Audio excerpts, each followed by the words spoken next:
Good afternoon, or should I say evening, morning. Morning? At any rate, I'm the Game Master.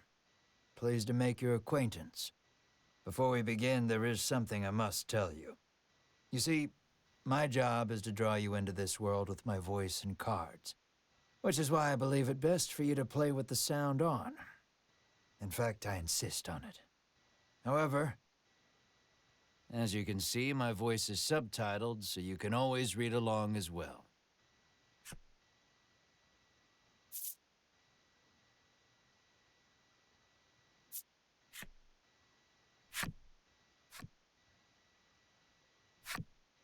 Now then, are you ready?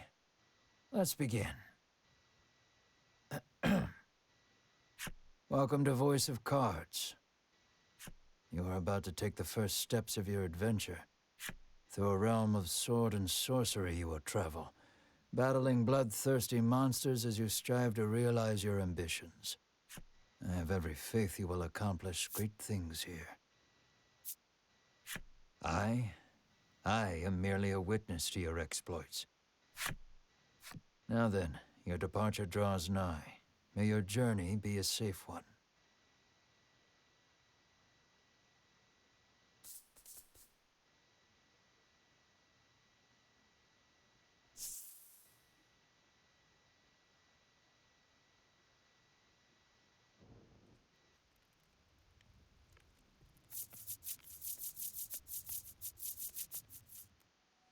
We begin in a cave. The surrounding rocks are slimy with damp. It feels as if some foul creature could leap out from the shadows at any moment. Yet in this horrible place gathers a fellowship of 3 adventurers. One is a young woman. You can tell just by looking at her, she enjoyed a good upbringing.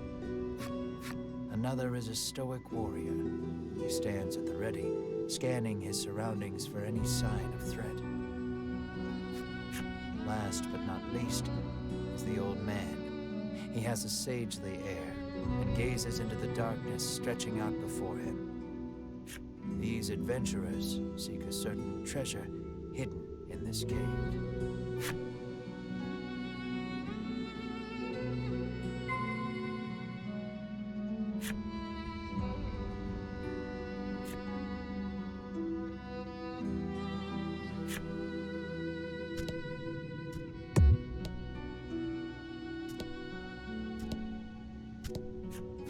An iron door towers before you. It has rather conspicuous handles.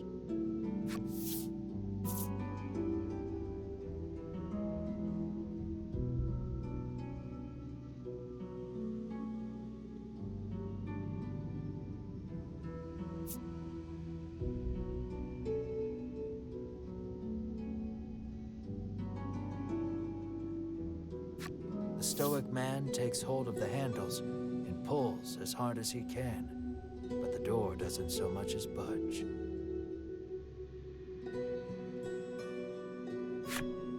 The stoic man winds his leg back and lets fly a powerful kick into the door. As his foot connects, the door trundles to the side. So it was one of those sliding contraptions.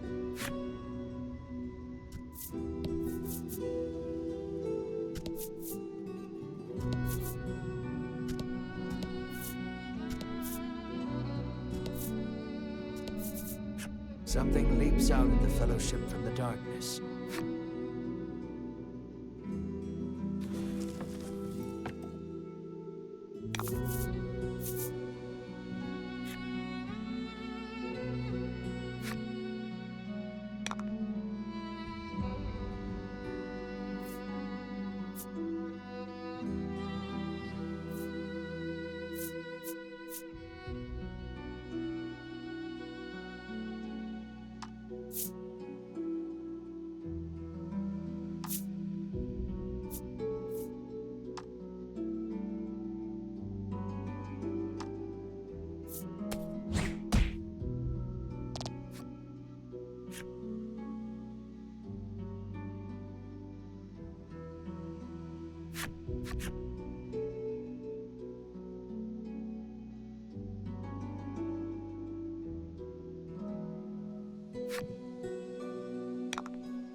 These adventurers have seen their fair share of battle and defeat their attackers with ease.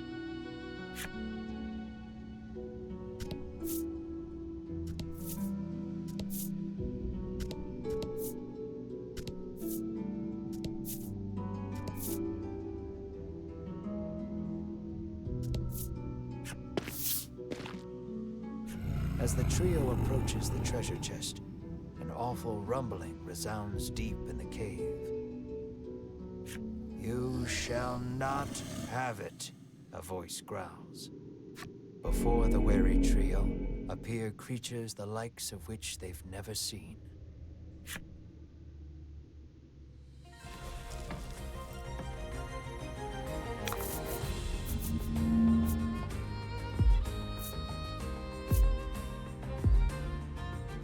Don't hold back.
Nice work.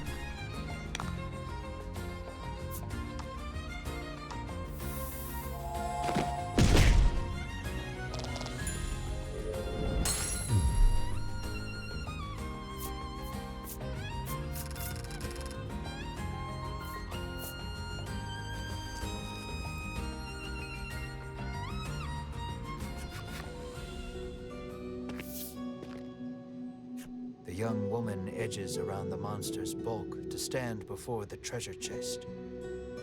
There is treasure inside, no doubt about it, but it's locked tight.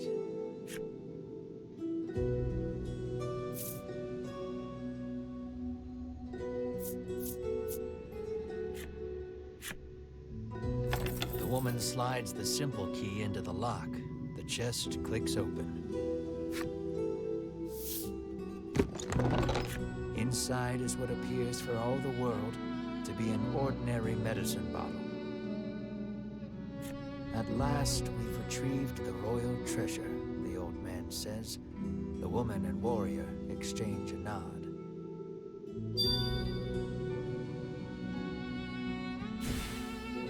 Their quest complete, the triumphant trio put the cave behind them.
This is Castle Advent. Queen Nilla reigns over the kingdom from within its walls.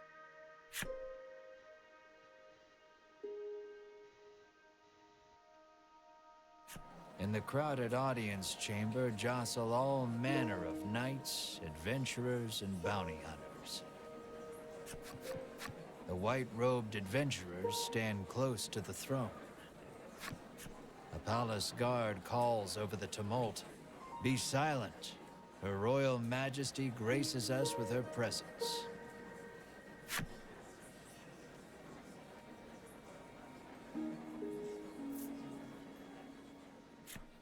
The cacophony ceases the moment Queen Nilla enters the chamber. Seated upon the throne, the Queen faces the crowd. Her lips part. Thank you all for heeding my call to slay the dragon. Whatever it takes to defeat this reawakened evil, I ask that you do it. Whomsoever conquers this beast will be honored for ages to come and handsomely rewarded. At that, the gathered crowd cheers loud enough to shake the castle's very foundations. Leave the dragon to us, Your Majesty, say the white-robed adventurers, as if the beast's demise at their hands is assured. Indeed, you did well to reclaim the royal treasure, the Queen replies. I thank you, for my stomach becomes most upset without it. So the treasure is a staple of the royal medicine cabinet. It puts my mind at ease to know the Ivory Order offers its aid in slaying the dragon. The trio are disciples of the Ivory Order, a charitable organization beloved the realm over. Indeed, anyone would think this illustrious trio the heroes of our tale. But they'd be wrong.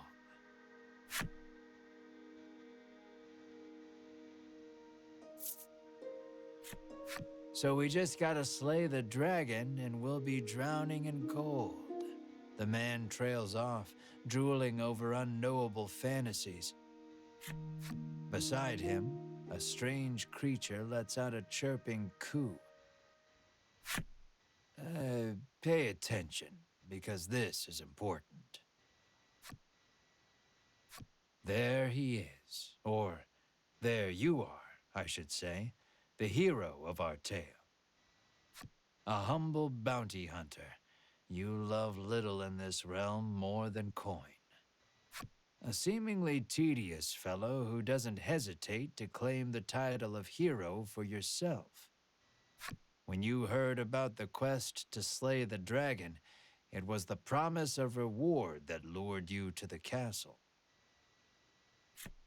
Now then, if you wish to officially register for the hunt, see me so I can get your signature. You wonder why you need to sign anything, but head for the guard anyway.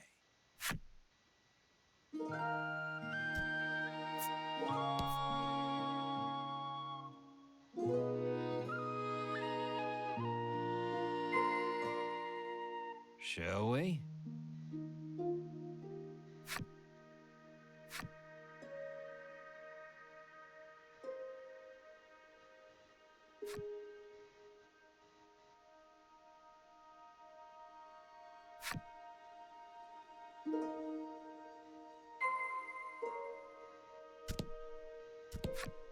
Scared of the dragon? Scoffs the guard.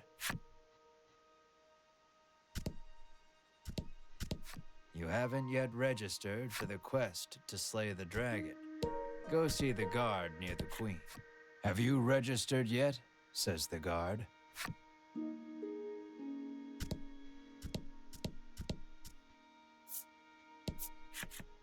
We of the Ivory Order will be the ones to restore peace to the land, brags a white-robed man. My colleague made me come along, but he didn't mention we were going on a quest to slay the dragon, she says, trembling.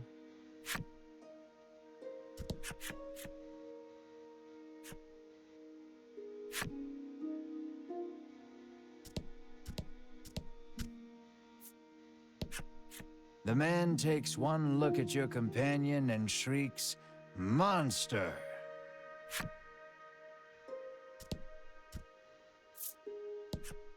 You think the dragon's really as tough as they say? Asks the man, his knees knocking together.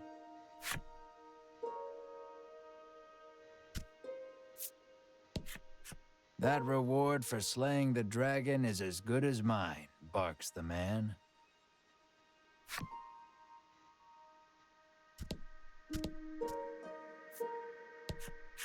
If the heroes of the Ivory Order are hunting the dragon, he's as good as dead, says the man, relief spreading across his face.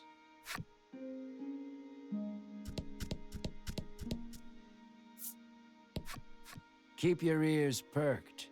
You never know what you might hear that'll lead you in the right direction, the man says. You think.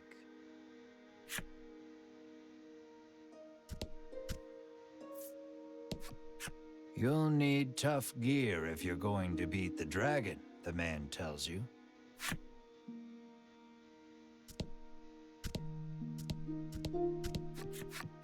The Ivory Order trio stands before you. They seem not the most approachable of parties, but...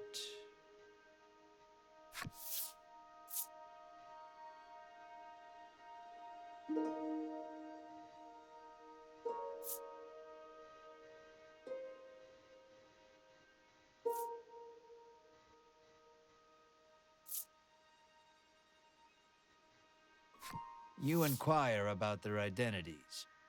We are disciples of the Ivory Order. It is our duty to aid the realm and its people however we can. The Order's principal focus is developing medicine to distribute to people throughout the world. They begin blathering an answer to a question you didn't even ask.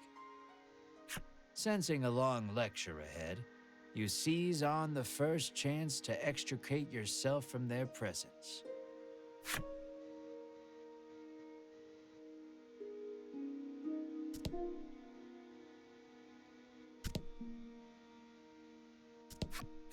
Go talk to the guard on the left to sign your name on the register.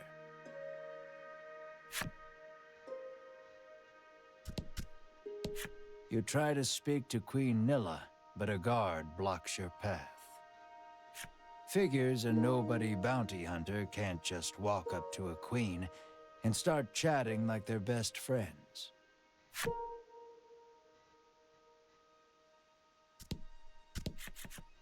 Sign here, says the guard, handing you a pen and paper.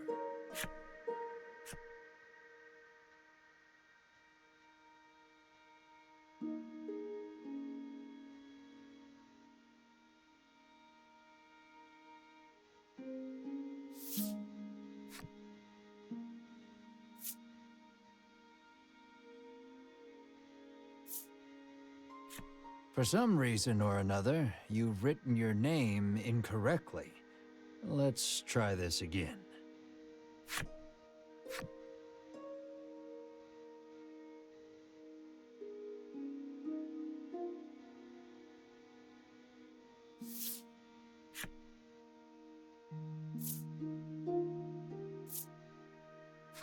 You sign your name.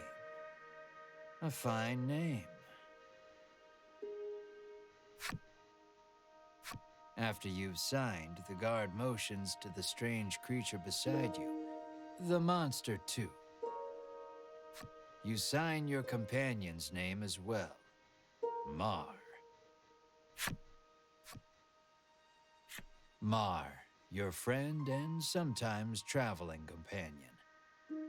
Though he can't speak the human tongue, he seems to understand it well enough. Thank you. Now we'll know what to have engraved on your tombstones. Can't ask the dead what name to mark their grave with, after all, the guard chortles. You want the reward as badly as you don't want to die. You figure you better make some strong friends.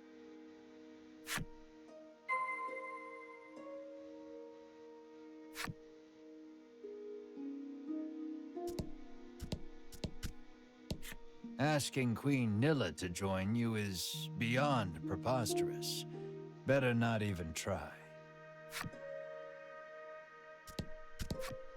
Don't get yourself killed out there, says the guard curtly.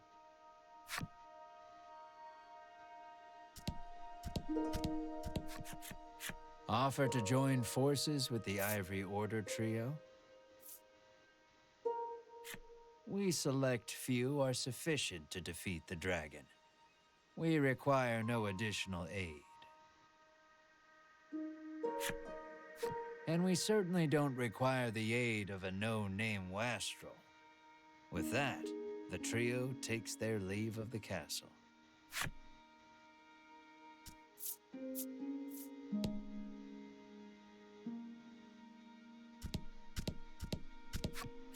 Never know what you might hear that'll lead you in the right direction.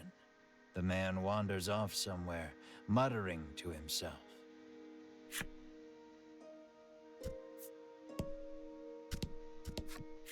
You'll need tough gear, the man says, wandering off.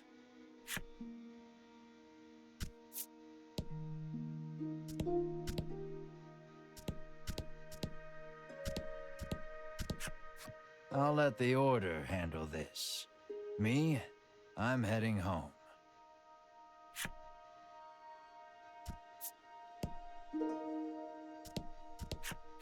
Before you even open your mouth to ask him to team up, he cuts you off. Thanks, but no thanks.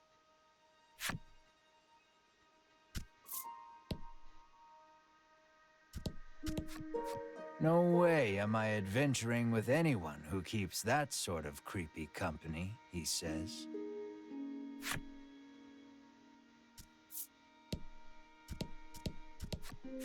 You ask him to team up, but he refuses angrily. I ain't splitting the reward with nobody. You weren't planning on sharing either, so you don't try to change his mind.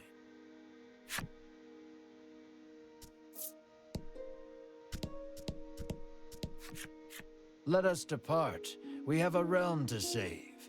He grabs his less than enthused colleague by the wrist and drags her off. You catch a glimpse of the terrified look on her face. And then the two disappear out of the audience chamber.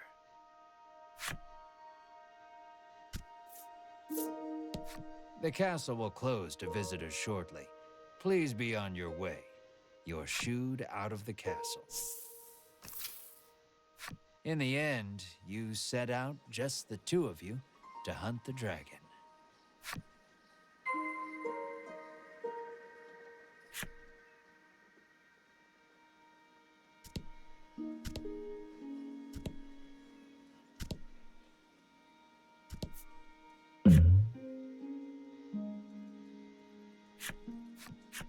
weapons merchant accosts you in the street, despite your best efforts to mind your own business. He speaks to you in a voice barely above a whisper. You want the most powerful weapon there ever was? He conspicuously checks his surroundings before revealing this weapon of apparent renown to you. To hear him tell it, this is a legendary weapon, and one of its kind at that. It can be yours for 20,000 gold pieces, he says.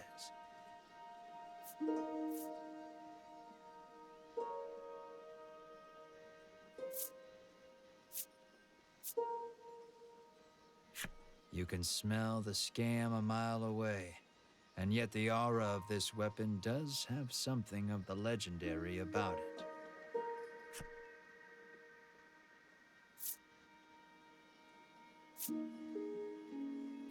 You open your coin purse only to find you don't have 20,000 gold pieces.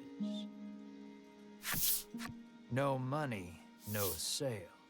He tucks the weapon away once more.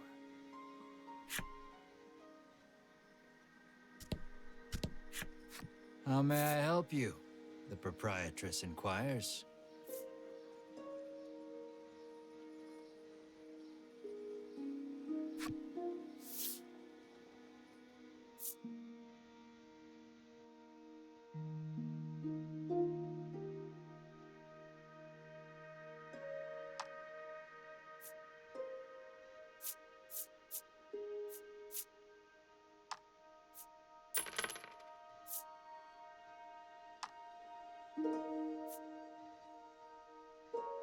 Will that be all?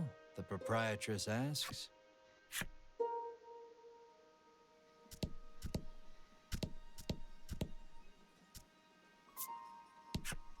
The old man kindly warned you of the dangerous monsters outside of town. The door is shut tight. You spy a keyhole on it, suggesting the existence of a corresponding key. Maybe you should come back if you ever find a key.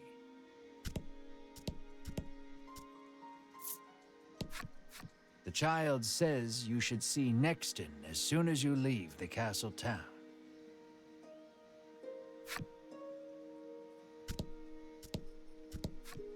You peek inside the carriage shop only to hear the owner call out that they're closed.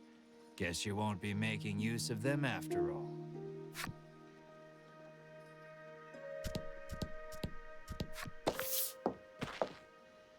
Before you stands a sign calling for people to join the hunt for the dragon.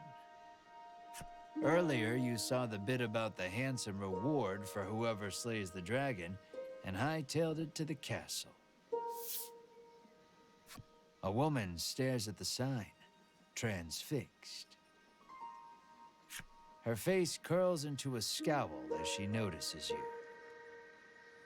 Monster! The woman cries and flings magic at Mar. Startled by the spell, Mar grows dizzy.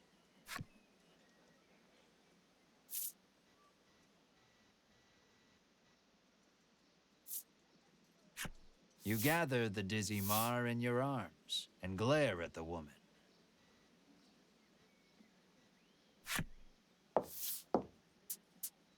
This ain't a monster, you growl, as the woman snarls over you.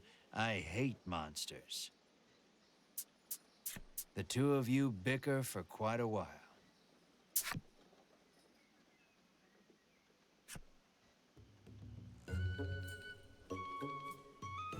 In the end, the woman admits she may have jumped to conclusions, but stubbornly refuses to apologize. Inwardly, you call her unsavory names as your attention shifts to a different topic of conversation. Turns out she really hates the dragon and would love to take him down with her own two hands. But she knows she's no match for him alone, so she's at a loss for what to do. When you tell her you're after the same thing, She squints down her nose at you. Fine, she says. I can help you.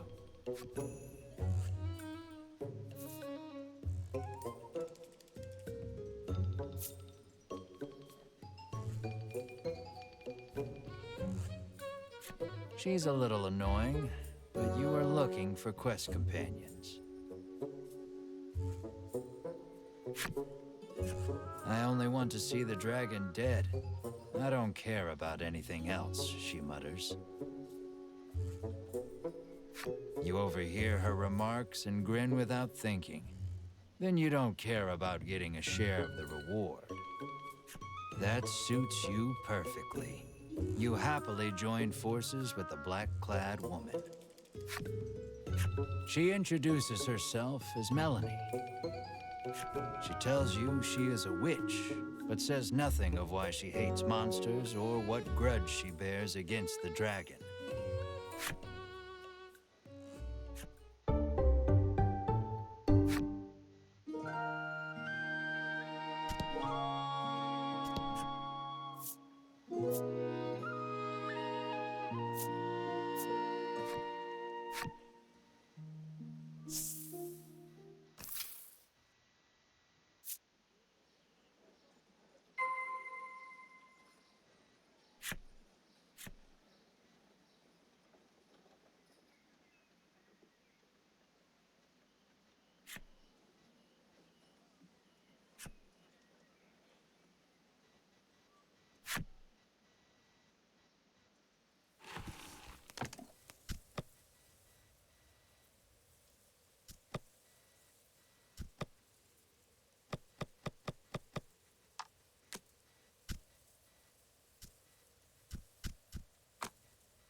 Welcome to Nexton, hails a man.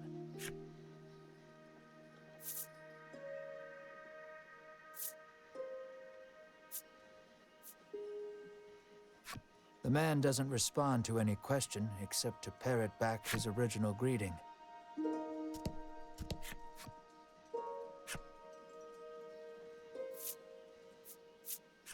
You try asking the man if he knows anything about the dragon.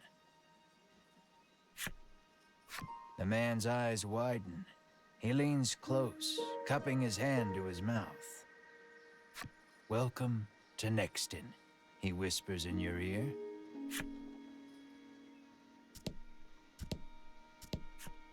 How may I help you?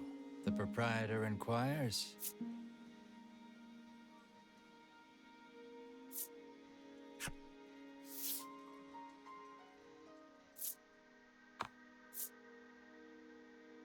Will that be all?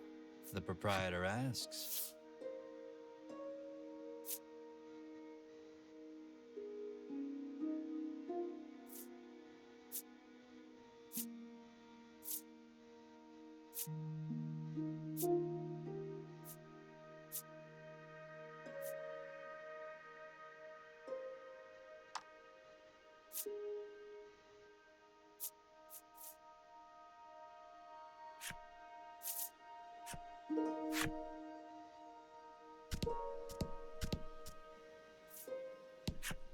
The man helpfully advises you take the opportunity to purchase equipment and curatives while you are in town.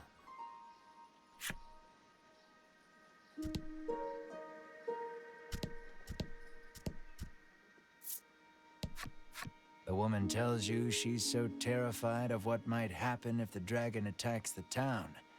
She hasn't been able to eat.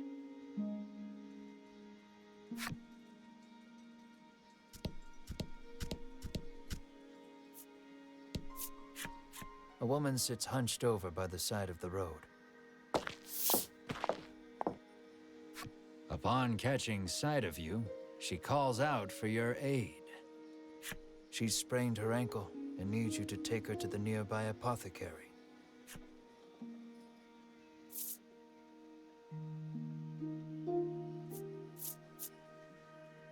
You try to lift the woman into your arms, but the weight's too much for you to bear. You lay the woman back down where you found her and mutter a quiet farewell before turning to leave. Upon seeing that, Melanie snaps. What kind of person are you?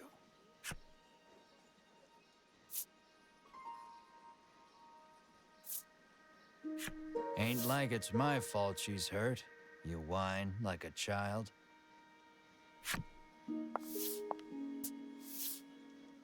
Ignoring you, Melanie gingerly helps the woman up. Mar bends so the woman can get on his back, and the two of them head off in search of the apothecary. You watch them walk away for a moment before following, complaining to yourself about what a wasted time this is.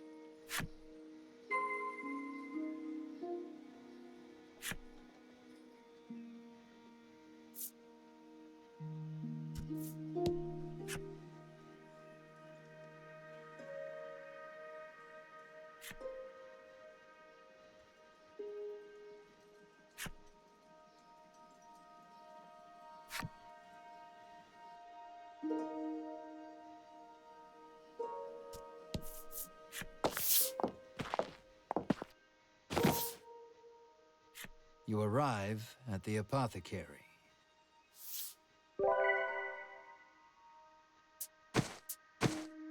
After taking a curative, the woman begins hopping up and down. Nothing holds a candle to Ivory Order medicine, she beams.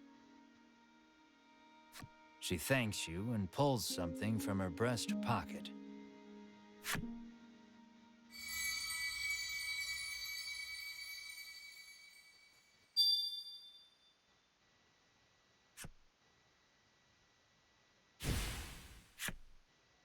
You've helped someone, albeit not quite out of the goodness of your own heart. It might be a good idea to do that again, should you come across anyone else in need of assistance.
How may I help you?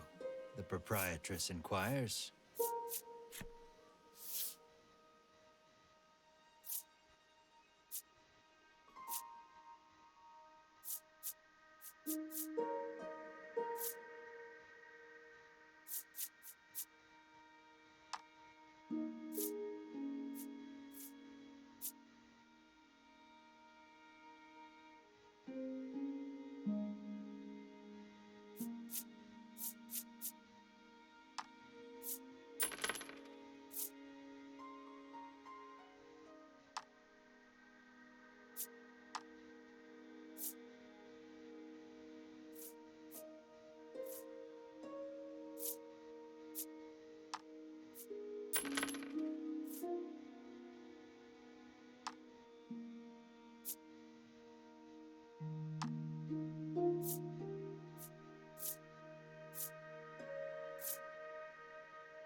Will that be all?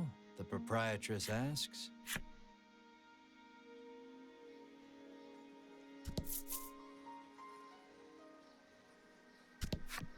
Nothing holds a candle to Ivory Order medicine, proclaims the woman, swigging this curative and that.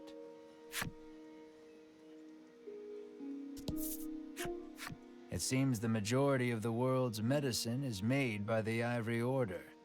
Many people depend on it. That's probably part of the reason the Order has so many ardent supporters.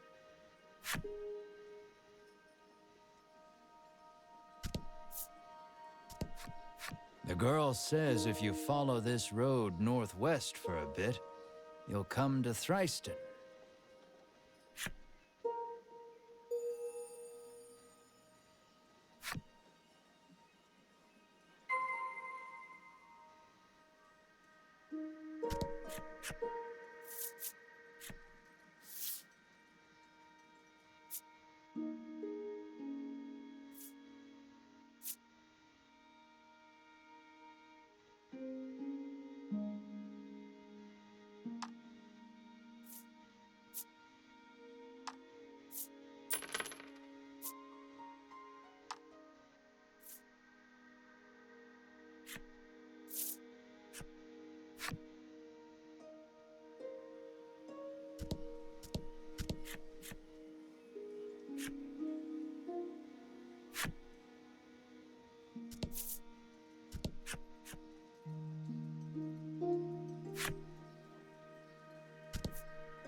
As your eyes roam everywhere but the path you walk, you barrel right into someone.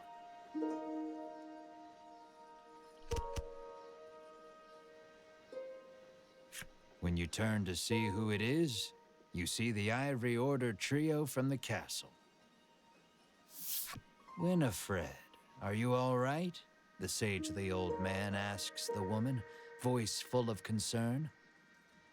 I'm fine, the woman called Winifred replies. Thank you, Hedwin.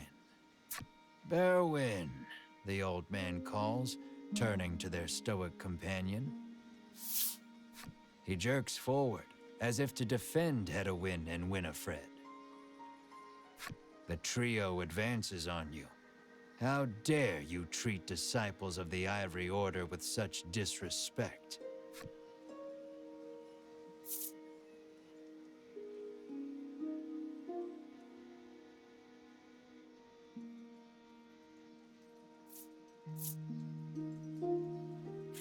They're the ones who ran into you. So if anything, they should be apologizing.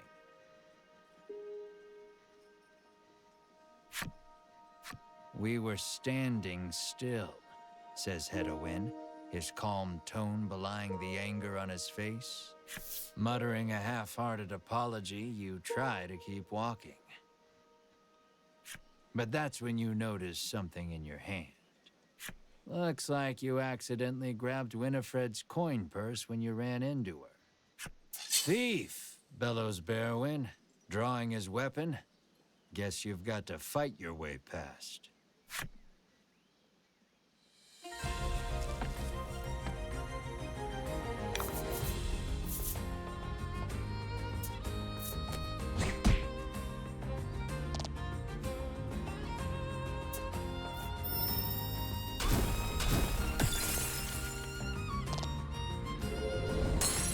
Don't worry, the coffin card is down, but they're still alive.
The Ivory Order laid you out flat. The Ivory Order trio looks at you like they can't believe such a weakling would even try to hunt down the dragon. Taking pity on your ineptitude, the Ivory Order trio uses their magic to heal your wounds. We mustn't tarry any longer. To the monster researcher of Thriston with us, Hedowin urges his companions and the trio depart.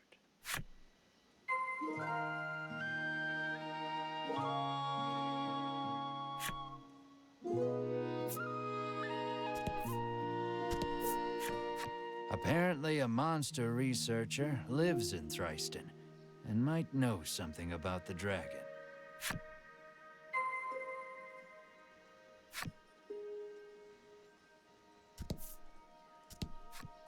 On your way to defeat the dragon, are you? The innkeeper inquires as you set foot inside. The innkeeper gives you a room free of charge in a show of support for any and all who wish to defeat the dragon.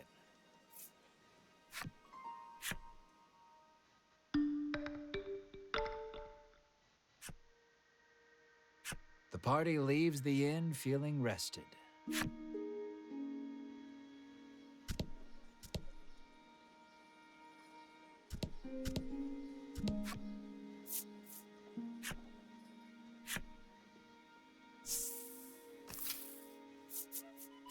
Aimless wandering can be fun, but if you want purpose and direction, I'd suggest sticking to the path.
Excellent.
You were surprised to find a merchant selling goods in a place like this. You decide to take a look, and the merchant welcomes you. These are my unsold wares. I would be happy to sell to you for a fraction of the price, the old woman says as she lines up some medicine bottles before you.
I'm closing for the day, she announces as she packs up her goods.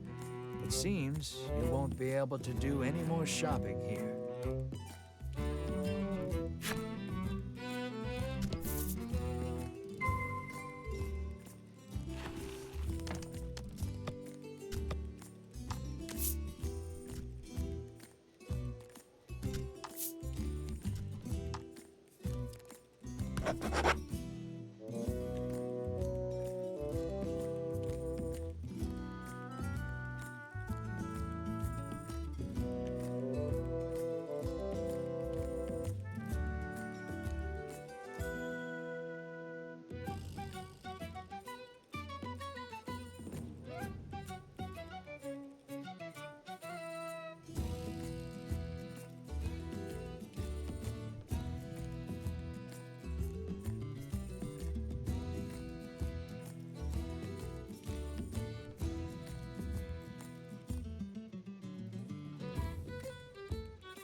did great.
You kick a rock down the road, muttering about what jerks those three from the Ivory Order are.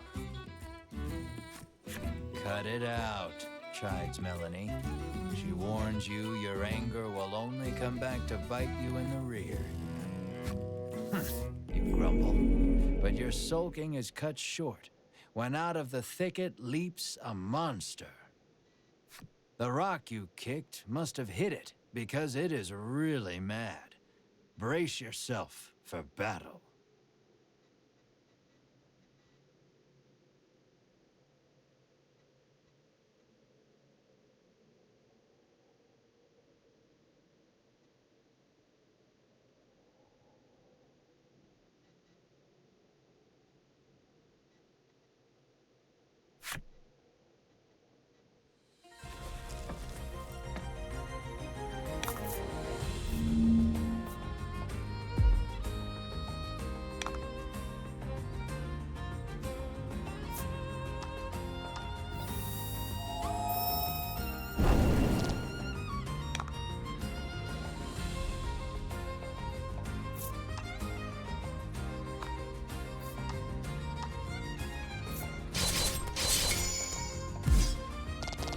Fortune favors the bold.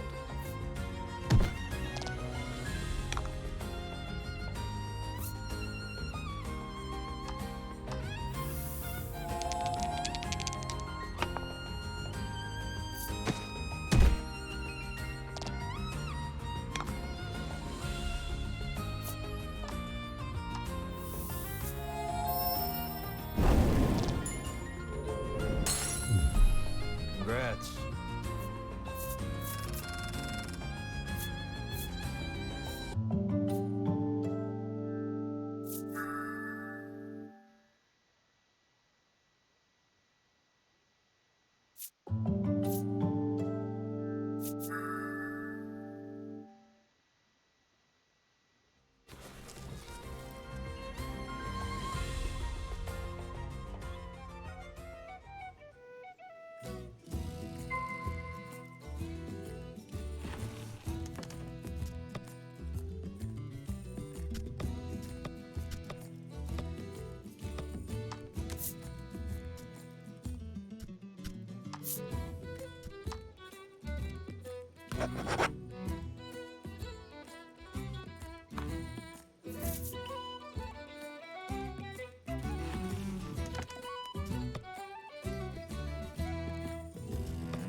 Well, if it isn't the head of the National Inn Association's son, the innkeeper blurts out, overcome with surprise.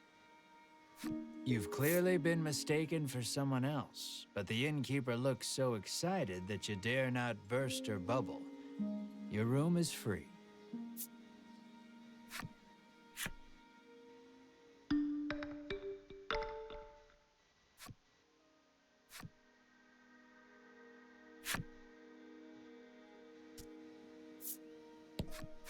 It seems the sound of a flute could once often be heard coming from the doctor's house. His neighbors complained about the noise, though, and all has been quiet since.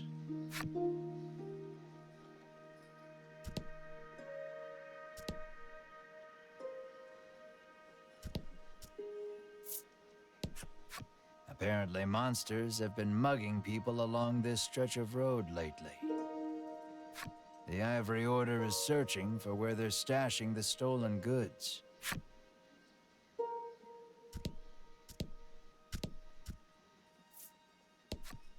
The woman, who fashions herself a missionary of love, haughtily cries she's too beautiful and popular for her own good.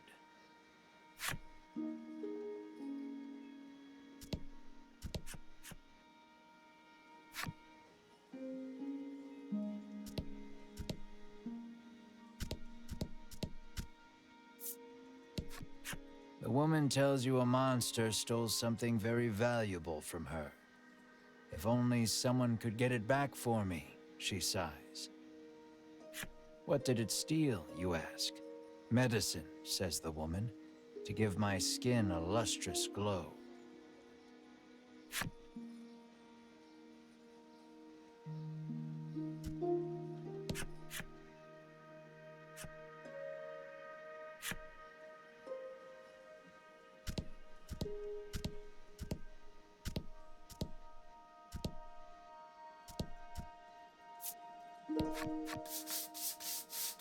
The man scours his skin with a washcloth, trying to rid himself of all odor. Apparently, he blames his natural musk for his unlucky love life. You catch a whiff of scent wafting off him. It is rather pungent. An idea strikes you.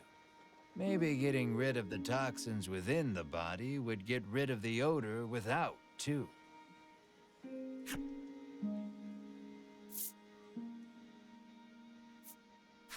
You hand him an antidote and he chugs it down.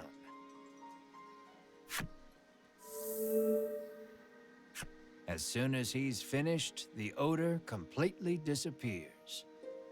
Overjoyed, the man resolves to tell the person he likes how he feels.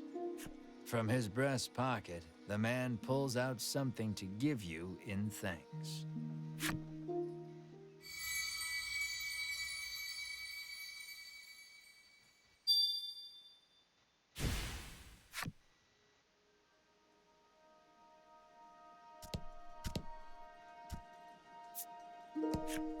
The man says you'll need a torch to explore caves.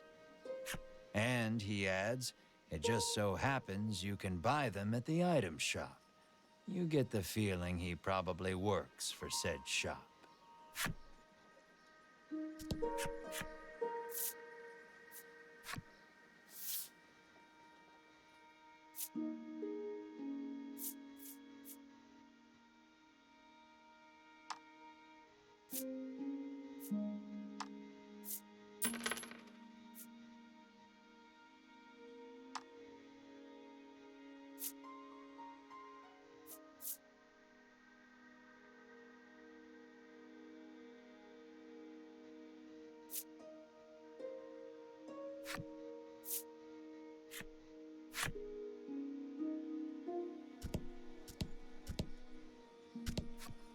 Welcome.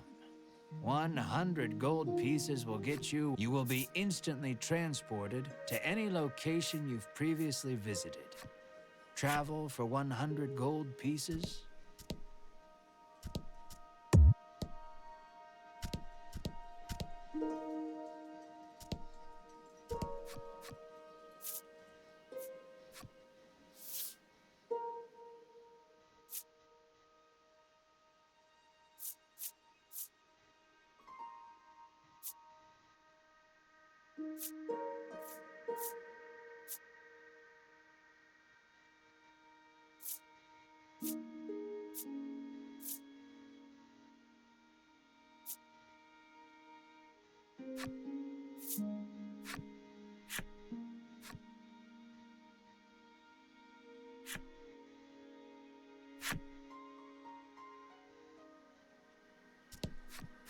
This is the game parlor. Come play cards, the boy at reception calls.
Good job.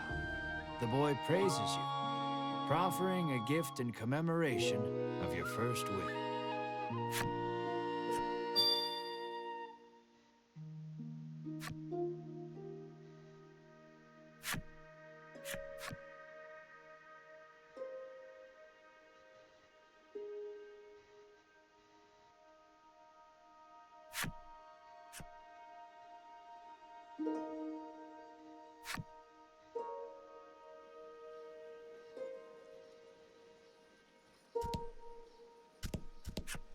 The man says it was all thanks to you he was able to get rid of his odor and tell the person he likes how he feels.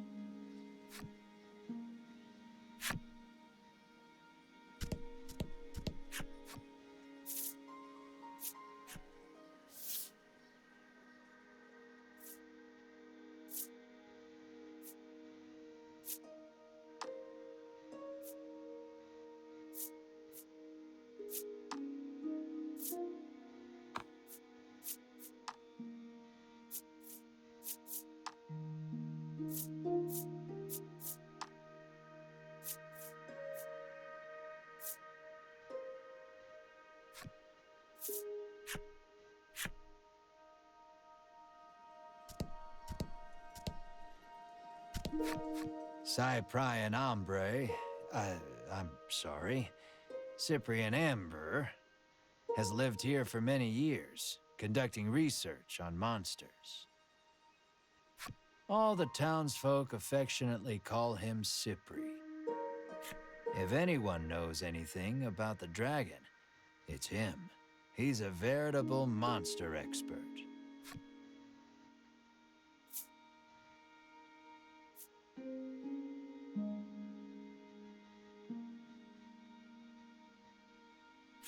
You ask Cypri if he knows anything about the dragon.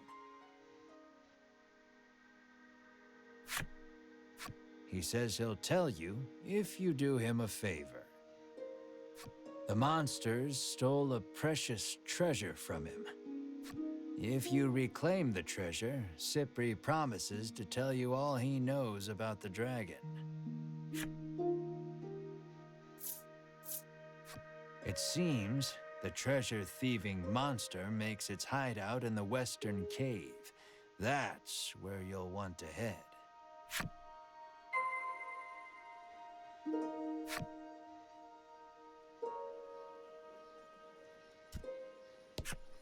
Cypri says the monster that stole his treasure can be found in the western cave.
Let's do this.